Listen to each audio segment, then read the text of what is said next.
안녕하세요. 피부과 전문의 이혜영 원장입니다. 연애 완연한 봄 날씨가 계속되면서 우리 옷차림도 점차 가벼워지고 있는데요. 이때 많이들 하시는 피부 고민 중 하나가 바로 일명 몸드름이라고 하는 몸에 오돌토돌하게 올라오는 트러블과 많은 분들이 닭살로 알고 있는 모공각화증입니다. 특히 모공각화증은 인구의 40%가 갖고 있을 정도로 여드름 못지않게 많은 분들에게서 나타나는 피부질환인데요. 요즘은 온라인에 모공각화증 없애는 법, 가드름, 등드름 제거하는 법 등으로 워낙 수많은 정보들이 올라와 있다 보니 대체 어떤 방법이 효과가 좋고 이 방법으로 해도 피부에 문제가 없는지 물어보시는 분들이 정말 많습니다. 그래서 오늘은 몸에 난 트러블과 모공각화증 없이 매끈한 피부를 만들고 싶은 여러분의 고민과 궁금증을 속 시원히 해결해 드리도록 하겠습니다.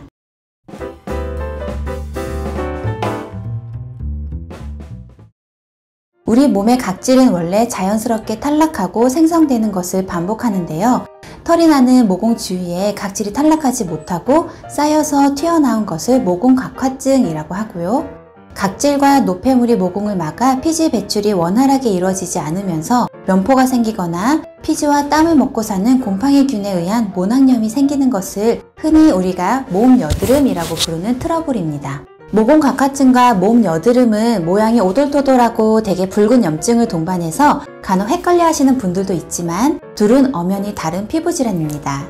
각각 적합한 치료 방법이 조금씩 다르기 때문에 제대로 구별하는 것이 중요합니다. 일단 발현 부위에 다소 차이가 있는데요. 모공각화증은 주로 팔이나 다리의 바깥쪽 부분에 모공을 따라 한 면적에 고르게 분포하는 반면 여드름은 피지선이 발달한 등이나 가슴 등의 듬성듬성 작은 모낭염으로 나타나는 편입니다. 또한 여드름은 모낭 속에 피지가 고여 면포가 형성되는 경우도 있지만 모공각화증은 각질 덩어리이기 때문에 면포를 갖추고 있지 않아서 짜면 각질 마개가 나올 수는 있어도 피지가 나오지는 않는다는 점 역시 차이점이라고 볼 수 있습니다. 발생 시기도 다릅니다. 모공각화증은 오래전부터 지속되어 오는 반면 몸 트러블은 계절에 따라 나의 피부 환경에 따라 좋아졌다 나빠졌다를 반복하는 것이 특징입니다.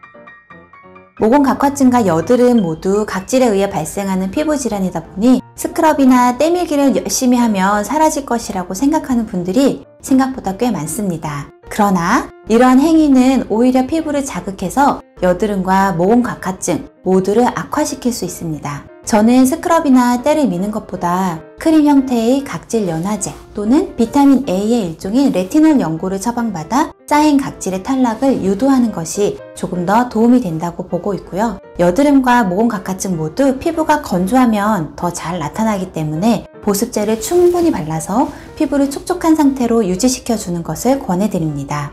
단, 유리아 크림이나 레티놀 연고는 피부가 예민하신 분들에게는 자극이 될 수 있고 임산부한테는 처방하지 않으므로 피부과 전문의와 충분한 상담 후 처방받으실 것을 추천드립니다.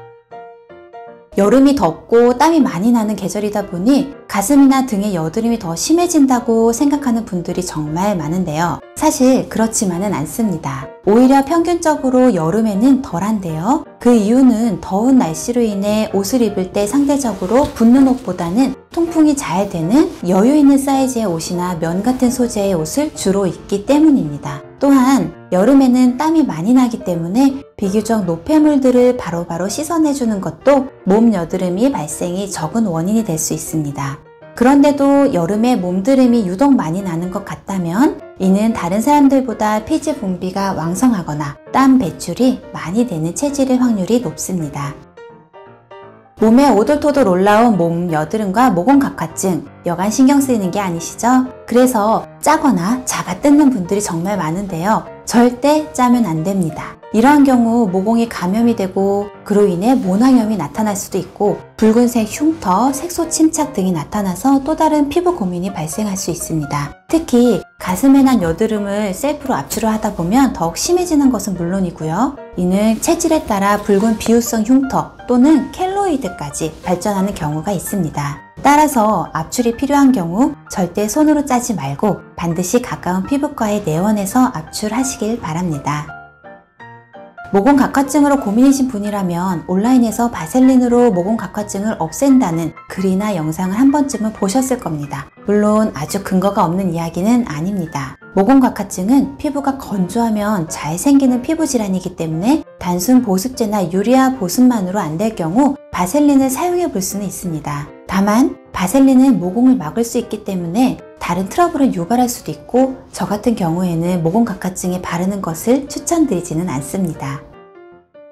피부과에서 몸 여드름은 면포가 있다면 일부 압출을 진행할 수 있고요. 압출이 필요 없다면 스케일링과 피부 진정에 탁월한 메디컬 스킨케어를 통해서 염증을 가라앉히고 피지 배출이 원활하도록 몸 여드름을 눈에 띄게 완화시킵니다. 여기에 몸 여드름에 효과가 있는 것으로 알려진 레티노이드 계열의 치료제인 아크리프 크림을 처방받아 병행하면 더 좋은 효과를 기대해 볼 수 있습니다. 모공 각화증 치료로는 가장 대표적인 것이 필링인데요. 필링 중에서도 알라딘 필링이 가장 효과가 좋은 것으로 알려져 있습니다. 특수 필링제에 있는 풍부한 미네랄 성분의 미세침이 모공에 침투해서 죽은 각질세포는 탈락시키고 피부 재생을 촉진시켜서 보다 매끄러운 피부를 만들기 때문인데요. 한편 모공 각화증에 흔하게 나타나는 붉음증은 V빔 프리마 레이저를 사용하면 만족스러운 치료 결과를 얻을 수 있습니다. 그리고 모공 각화증은 모공에 각질이 쌓여 발생하는 것이기 때문에 각질 때문에 털이 굽어서 나오게 되는 인그로잉 헤어가 발생하기도 쉬운데요. 이때는 젠틀맥스 프로와 같이 제모 레이저를 이용한 치료도 함께 진행하는 것이 도움이 됩니다. 만약 몸 여드름과 모공 각화증 부위를 이미 짰거나 뜯어내서 색소 침착이 발생했다면 색소 레이저 치료로 없앨 수 있으니까요. 더 이상 짜거나 건드리는 것을 멈추시고 빠르게 가까운 피부과 전문의 병원에 내원하셔서 상담을 받아보시길 권해드립니다. 지금까지 모공 각화증과 몸 여드름에 대한 다양한 궁금증과 효과적인 치료법 등에 대해 알아보았습니다. 오늘 영상이 도움이 되셨다면 구독, 좋아요, 알림 설정 부탁드리고요. 몸 여드름과 모공 각화증에 대해 보다 궁금한 점은 아래 댓글이나 연세스타 피부과 카카오톡 채널로 문의 주시기 바랍니다. 지금까지 피부과 전문의 이혜영 원장이었습니다. 감사합니다.